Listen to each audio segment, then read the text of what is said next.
तो कल हम लोगों ने अलग अलग जो 8 प्रकार के जो पीने योग्य जो अधिकतर प्राणियों का जो दूध है, जैसे दुग्धप्रद पशुओं के नाम जो कल हम लोगों ने उसके गुणधर्म देखे थे। किसके किसके गुणधर्म देखे थे?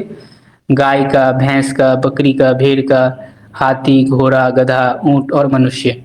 इनके दूध, इनके स्त्रियों के दूध आदि के यथायोग हमने समझा था। इनके गुणों के बारे में, इनके दूध के गुणों के बारे में हमने जाना था। आज हम दूध का प्रयोग विस्तार से जानेंगे। उसके आगे जहाँ कल हमने स्किप किया था उसके आगे बढ़ रहे हैं आज, ठीक है? जी। तो क्षीरं काशश्वास कोपाय सर्वं गुरुवां स्यात् प्रयासो दोषदावी तच्चेत्तप्तं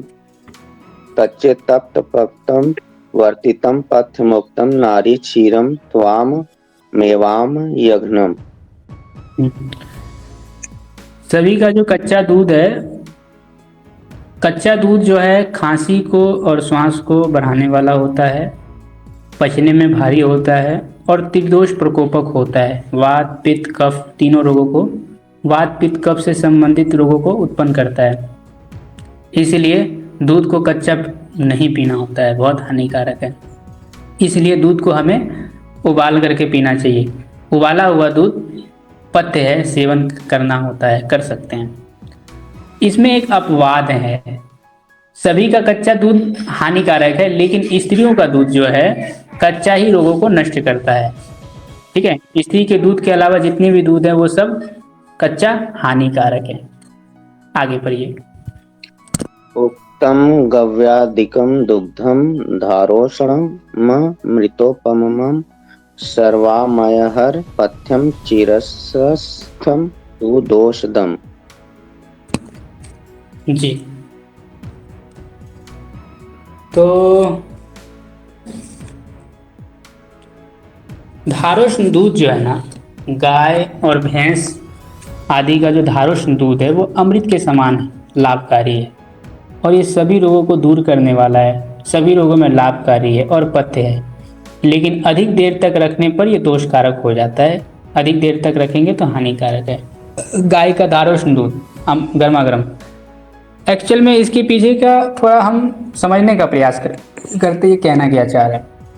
वास्तव में धारोष्ण दूध जो है अमृत के समान गुणकारी है, इसमें कोई शक नहीं है। तो इसके लिए करना क्या होगा, ये दूध आप जो है धोने से पहले हाथ को अच्छी तरीके से धो करके स्वच्छ बर्तन साफ सुथरे हों, स्वच्छ बर्तन में स्वस्थ गाय का या भैंस का, इनको स्तनों से, या बकरी का, है ना, स्वच्छ गौ, भैंस या बकरी, इनको स्वच्छ स्तनों से, स्तन उसका जो है साफ हो, निकाल करके और कपड़े से, घने कपड़े से छान करके गरम गरम ही पीना होता है।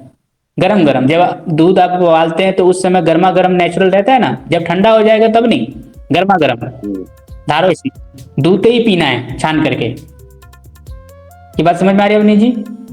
जी जी। दूध ही पी लेना है, गौ या मतलब जो भी छान करके गरम गरम पीना होता है। तो इसमें जो है दूध में किसी प्रकार का आपको परेशानी नहीं आएगी। वही अगर आप और उसमें धूल, जीवाणु और प्रविष्ट भी नहीं होता, क्योंकि वो शरीर का जो, हमारी जो शरीर की जितनी ऊष्मता है उसके बराबर वो गर्म रहता है वो दूध उस समय, इसलिए पचने में भी सुलभ होता है। और उसमें सभी प्रकार के जो शरीर में जो हमको पोषक चाहिए वो सारे उसमें मिले होते हैं, ठीक है? जीव द्रव्य मतलब नैसर्गिक अवस्था में उसमें सारे आपको मिलते हैं। तो माता का जो दूध है वो बालक जो है बच्चा सीधा स्तन से ही सेवन करता है, इसलिए वह धारोष्ण दूध से भी अधिक गुणकारी होता है। इस कारण से स्त्री का जो दूध है वो आम अवस्था में सेवन करने के लिए कहा गया है। ये बात आपको समझ लेना है। तो यदि धारोष्ण दूध तो अमृत है ही, लेकिन धारोष्ण दूध ना मिले तो दूध को अच्छी प्रकार उबाल कर ही पीना होता है। देखो, कच्चा ठंडा दूध पीना ठीक नहीं, हमने उबाल लिया और उबालने के बाद वो ठंडा हो गया, तब वो बिल्कुल भी ठीक नहीं है। जैसा कि अभी हमने क्या देखा, सभी प्रकार का कच्चा ठंडा दूध कांस श्वास को बढ़ाने वाला पचने में भारी और प्राय सभी दोषों को उत्पन्न करता है। समझे? सभी प्रकार का कच्चा ठंडा दूध, धारोष्ण दूध नहीं। ठीक है। जी कारण यह है कि दूध निकाल कर रखने से उसमें वायुमंडल में कई सारे जो खराब वायुमंडल की कई खराब वायु जो है धूल, उसमें वायु जो है घुल जाती है, कई खराब वायु, और धूल और अन्य जीवाणु भी उसमें मिल जाते हैं, तो जिसके कारण कई प्रकार के रोग उत्पन्न हो सकते हैं। इसलिए जीवाणुजन्य रोगों से बचने के लिए दूध उबाल करके पीना बहुत आवश्यक है। ये बात आपको ध्यान रखना होगा। लेकिन उबालने पर दूध का जलांश कुछ कम हो जाता है और उसके कुछ पोषक तत्व में कुछ कमी हो जाती है एज कम्पेयर टू धारोष्ण दूध के मुकाबले।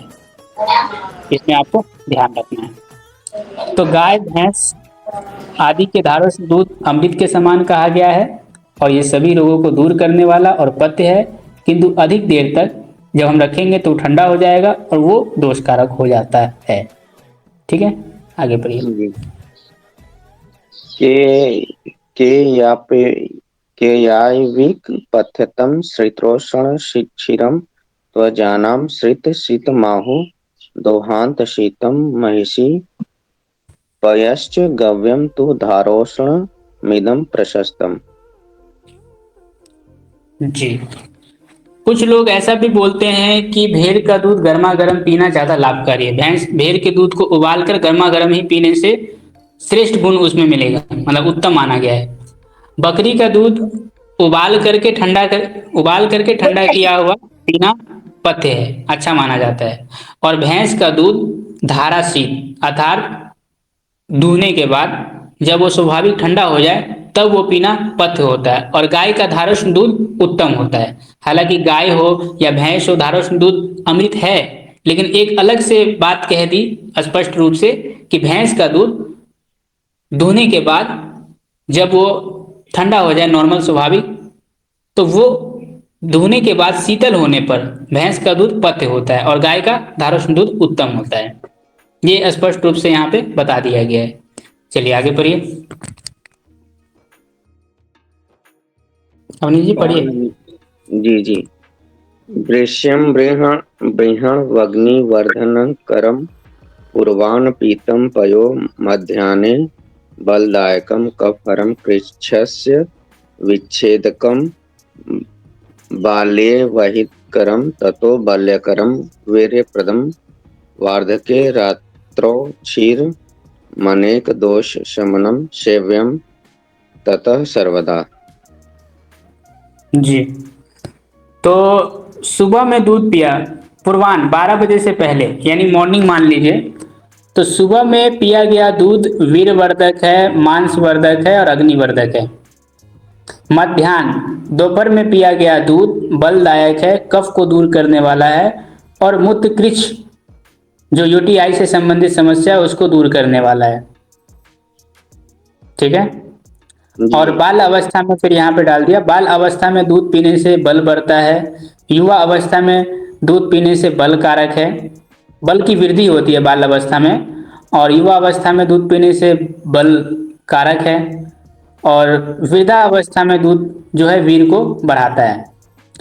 और रात में सेवन किया गया दूध अनेक दोषों को शांत करने वाला होता है। रात्रि में दूध अतः सर्वदा रात्रि में दूध सेवन करना चाहिए। क्यों रात्रि में दूध सेवन करने की बात क्यों कही है, तो इस विषय पे और अधिक स्पष्ट हमें समझना चाहिए।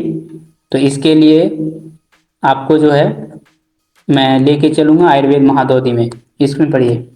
जी पढ़िए।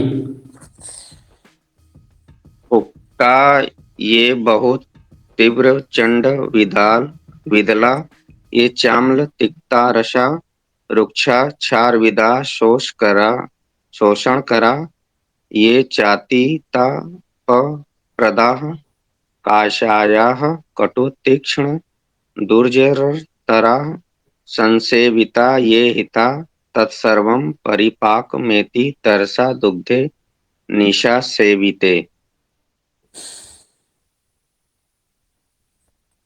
तो दिन में बहुत मतलब तीखा मसालेदार युक्त हम भोजन करते हैं, मसालेदार भोजन, खट्टी चीज़ें लेते हैं, दाल वगैरह खाते हैं, है ना, तिक्त रस वाले द्रव लेते हैं, रूखा, खारा, विदाह कारक, सूखा और कसैले, चरपरे, तीखे, पचने में भारी, गरिष्ठ चीज हम कुछ ना कुछ लेते हैं। तो ये सब जो लेते हैं तो इसकी वजह से क्या होता है, आ, पचने में भारी वगैरह जो हम लेते हैं जो भी, तो वो रात में दूध पीने से वे सब अच्छी प्रकार से पच जाते हैं। इसलिए रात में दूध जब हम लेते हैं तो जो हमने हमने दिन भर में जो तरह तरह की चीजें व्यंजने वगैरह खाई हम लोगों ने, तो वो उसको अच्छी तरीके से पचा देती है सुगमता से। रात को दूध पीने से वे सब अच्छी प्रकार से पच जाते हैं, इसलिए रात को दूध सेवन बहुत उपयोगी माना गया है। अतः सर्वदा रात्रि में दूध का सेवन अतः सर्वदा रात्रि में दूध सेवन करना चाहिए। ठीक है। जी जी। चलिए अब हम उसके आगे देख लेते हैं। ये चीजें हमने देख लिया। क्षीरम क्षीरम मुहूर्त त्रितयोषितम यदत् सप्त मेत द्विकृति प्रयाति वान्त्यादि दोषम कुरुते तदुर्ध्वम विशोपमं स्यादूषितम जनानाम्। तो कच्चा दूध बिना उबाले, जो कच्चा हमने दूध दूह लिया, तो कच्चा दूध बिना उबाले 3 मुहूर्त 2 घंटे 24 मिनट तक रखने पर 2 घंटे 24 मिनट के बाद 3 मुहूर्त में विकृत हो जाता है मतलब। और कच्चा दूध बिना उबाले 2 घंटे 24 मिनट के बाद खराब होना शुरू हो जाता है। और वो दूध, अगर उस टाइप का दूध यदि पीते हैं तो वो अनेक रोगों को उत्पन्न करता है, जिसमें वमन है, पेट में कृमि है, न जाने कितने रोगों को उत्पन्न करता है। और इसके अधिक समय तक यदि रखा जाए तो विष के समान हानिकारक हो जाता है। इस बात को हमें ध्यान रखना होगा। और एक चीज और, बिना पकाया दूध 3 घड़ी तक रखा हुआ विकृत हो जाता है। ठीक है, 3 मुहूर्त यहाँ पे रखने पर विकृत हो जाता है लिखा है, और ये सारे रोग को उत्पन्न करता है। और एक बात और मैं कहना चाहूंगा, दूध को आपने गर्म कर लिया है तो उसको दोबारा गर्म ना करें, क्योंकि उष्ण दूध पुनः गर्म करने पर रोग उत्पन्न करता है। और इसको यदि कोई व्यक्ति पुनः गर्म किया, फिर गर्म कर रहा है, बार बार गर्म कर रहा है, तो ये फिर तो दूध विष के समान हो जाता है। आपने चाय में देखा है, चाय दूध उबाल के रख देते हैं और चाय पी जाते रहते हैं। जी अब नहीं, क्या होता है जी चाय जी। में? जी चाय तो बहुत बार गर्म होती है जी। बहुत बार होती है, और उसमें दूध रहता है, हम्म। राइट ना? जी। तो उससे क्या होगा, विष के समान हो जाता है। यानी चाय पीना विष है, अनेक रोगों को उत्पन्न करने वाला है। चाय इसलिए भी हानिकारक है क्योंकि उसमें दूध का बार बार गर्म किया जा रहा है, हो रहा है ना, बार बार गर्म। जी। जी जी। तो ये कितनी बड़ी गलती हो रही है, हम ये सब छोटी छोटी बातों को ध्यान नहीं रख पा रहे हैं, इस करके प्रॉब्लम आ रही है। और शास्त्रों में स्पष्ट रूप से दिया हुआ है। ठीक है। हम्म। बिना पकाया हुआ दूध कितने समय में खराब हो जाता है? कितने समय के पहले हमें बिना पकाया दूध का प्रयोग कर लेना चाहिए, दो उबाल घंटे 24 मिनट 2 घंटे 24 मिनट के पहले। पहले कर लेना चाहिए, नहीं तो उसके बाद क्या होगा? वो विभिन्न प्रकार की बीमारियों को, वमन, पेट में कृमि, मतलब कई तरह की बीमारियों कफ को रोग, उत्पन्न करता फिर दोष प्रकोपक हो जाएगा, है ना? है। जी अब और जी विष जैसे बोला है। एक सिचुएशन है जी, जैसे अब जैसे मान लो सुबह दूध निकाला, फिर हमने उसको हम्म, गर्म करके रख दिया। अब हम उसको हम्म। रात में पियेंगे तो गर्म करके पिए कैसे फिर? इसका तरीका नहीं, गर्म करके नहीं पीना होता है, ठंडा ही पीना होगा फिर। पुनः तो गर्म करना दोष उत्पन्न करता है, यहाँ पे स्पष्ट लिखा हुआ है, उष्ण दूध पुनः उष्ण करने पर रोग उत्पन्न करता है। अच्छा। और सुबह का उबाला हुआ दूध कितने समय में खराब होगा ये भी जानेंगे। ठीक है। ठीक है जी। अगला विषय उसी का चल रहा है, उसी का टॉपिक आ रहा है। हम्म।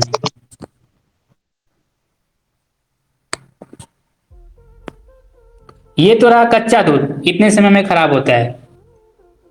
अब हम उबाला हुआ दूध देख लेते हैं कितने समय में खराब होता है। उसके नीचे मुहूर्तम कच्चा दूध वाला हो गया, पचन उबाला। हम्म, पढ़िए। तो ये मुहूर्तम वाला ना, हम्म मुहूर्तम ना, मुहूर्तम हम्म पचना दूर्ध्व क्षीरम भजति विक्रयाम तदैव द्विगुणे काले विषवदन्ति मानवम। तो दूध उबालने के बाद 48 मिनट के अंदर उसको पी लेना चाहिए। ठीक है, दूध उबालने के अनंतर एक मुहूर्त बीतने पर दूध विकृत होने लगता है, यानी 48 मिनट के बाद दूध खराब होना शुरू हो जाता है। और 48 मिनट का डबल कर लो, कितना होता है? 1 घंटा 36 मिनट। जी 48 48 गुने 2 कितना हो गया? 36। 96 मतलब एक 1 घंटा 36 मिनट हो गया ना। जी तो इससे दुगने समय अर्थात 1 घंटा 36 मिनट में तो ये विषवत मारक हो जाता है। तो कहने का मतलब ये है कि दूध जितना गुणकारी है ना, उतना शीघ्र खराब होने वाला द्रव्य है। इसलिए उसको उबालने के शीघ्र ही उसका उपयोग में ले लेना चाहिए।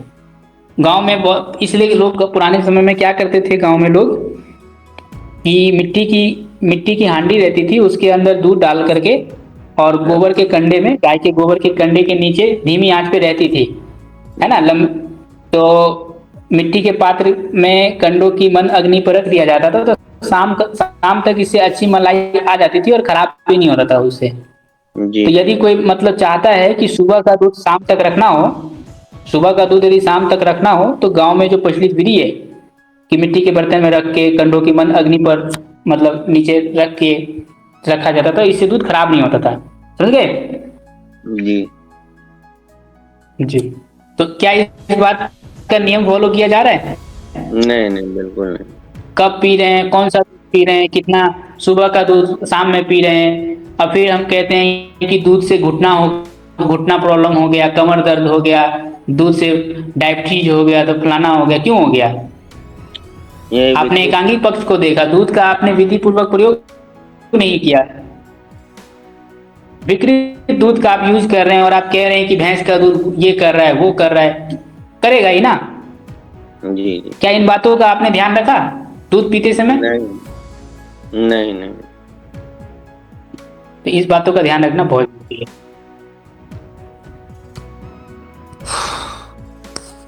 तो ये हो गया आपका चीजें।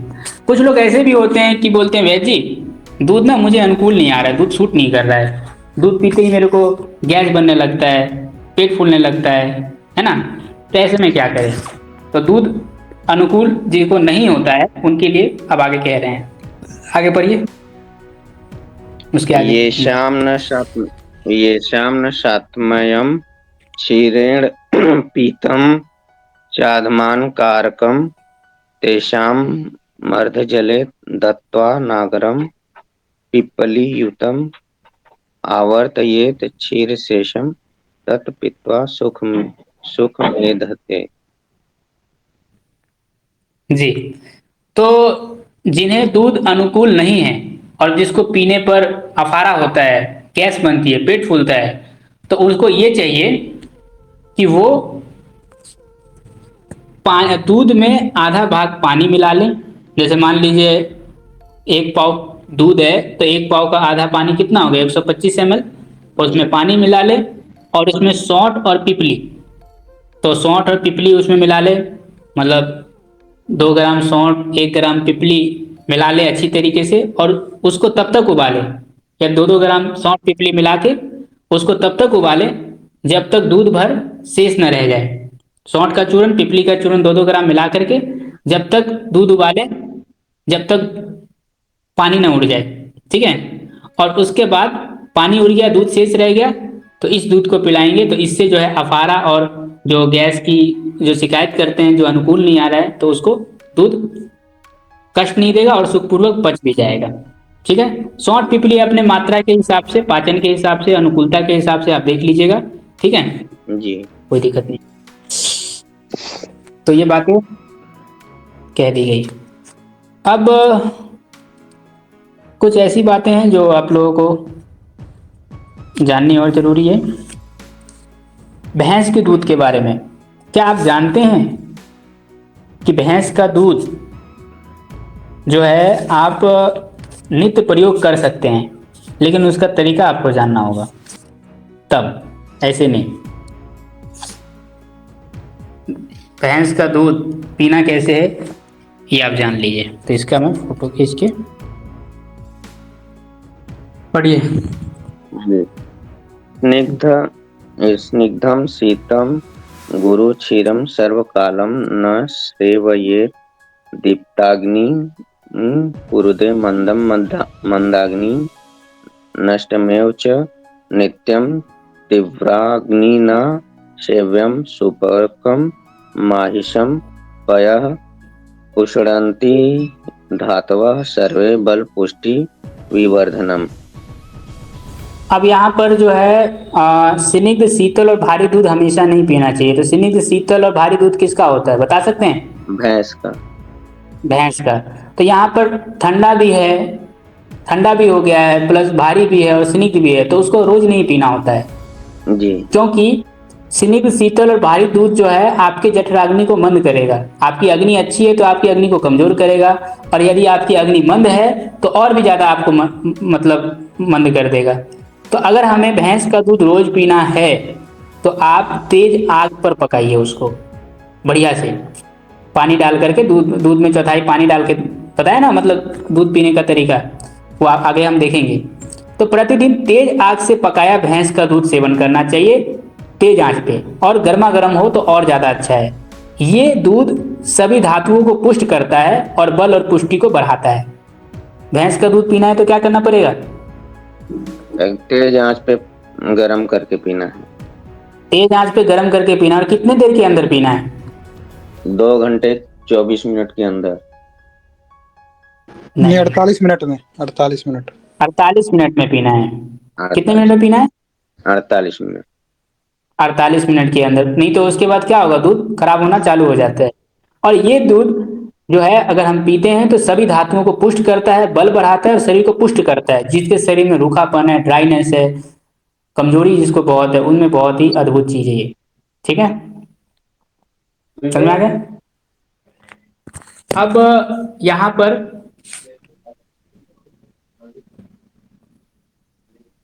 उबाला हुआ दूध पीना चाहिए, पकाया हुआ दूध। तो पकाया हुआ दूध की विधि क्या है, कैसे पकाएं, ये हमें जान लेना बहुत जरूरी है। तो इसमें आप जल युक्त पक दूध के गुण ये पढ़िए। जल युक्त, अच्छा। चतुर्थ भागम सलिलम निधाय यत्नाद यदावर्ती इतमुत्तमं तत् सर्वामयघ्नं बल पुष्टिकारी वीर्यप्रदम क्षीरमति प्रशस्तम। तो दूध पीने का तरीका यह है कि दूध में चौथाई भाग पानी डाला जाए। चौथाई भाग अच्छा मतलब आइडियल तरीका है ये, आइडियल तरीका। प्राय सभी स्वस्थ मनुष्य इस विधि का पालन करेगा तो कोई दिक्कत नहीं होगी। तो दूध में चौथाई भाग पानी मिला करके अच्छी तरीके से पकाइए। और कब तक पकाइए? जब तक पानी ना उड़ जाए, दूध रह जाए। पानी उड़ जाए, दूध मास शेष रह जाए। मान लीजिए 250 ग्राम दूध है तो 65 ग्राम में 70 ग्राम पानी मिलाया, और उसमें हमने 60 ग्राम जल उड़ गया या 65 ग्राम उड़ गया, 5-10 ग्राम ml दूध पानी रह भी गया तो कोई दिक्कत नहीं। वो वाला दूध जो है सभी रोगों में आप प्रयोग करवा सकते हैं, मतलब रोगों में हानिकारक नहीं होगा। इसके अलावा बल बढ़ाएगा, पुष्टि देगा, वीर वर्धक और अत्यंत हितकारी है, प्रशंसनीय है। ठीक है जी। इसके ऊपर वाला श्लोक पढ़िए। ज्वर में दूध सेवन का गुण एवं दोष। जीर्ण ज्वरे कफे क्षीणे क्षीरम स्याद मृतोपमम तरुणे तरुणे पीतम विष वधन्ति मानुषम। तो जीर्ण ज्वर मतलब पुराना बुखार। पुराना बुखार 21 दिन के बाद का माना जाता है, या 7 दिन के बाद भी कुछ लोग मानते हैं, या 15 दिन के बाद भी कुछ लोग मानते हैं। मेन होता है लक्षण, सिम्टम्स। तो सिम्टम्स के आधार पर तय करती हैं पुराना बुखार का लक्षण या नया बुखार का। तो यहाँ पर जीर्ण ज्वर, पुराना बुखार और जिसके शरीर में कफ छीन हो गया हो, कफ सूख सा गया हो, पुराना बुखार कफ के छीन होने पर दूध जो है अमृत के समान लाभकारी है, दूध अमृत के समान लाभकारी है। वही दूध नया बुखार में यदि पिया जाए तो मनुष्य को जहर की तरह से हानिकारक है। जैसे नया बुखार में दूध पीना ऐसे ही है जैसे सोए हुए सांप को उंगली डाल करके उठाना है, उठ जा, क्या होगा? सोए हुए सांप को उंगली डाल के उठाएंगे तो जी काट लेगा। काट लेगा। तो इसीलिए नया बुखार में दूध पीना किसके तुल्य है? विष के समान है।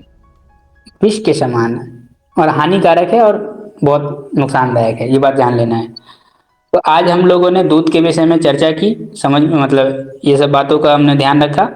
शेष जो चर्चा बचा हुआ दूध का जो अंश है, भाग है, शेष चर्चा कल करेंगे। तो अभी आप लोगों में से किन्हीं को कुछ पूछना हो तो पूछ सकते हैं, फिर शांति पाठ करके कक्षा को विराम देते हैं।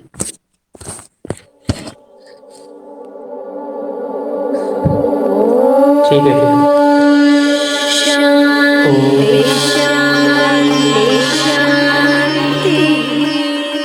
शांति शांति शांति। जय हिंद।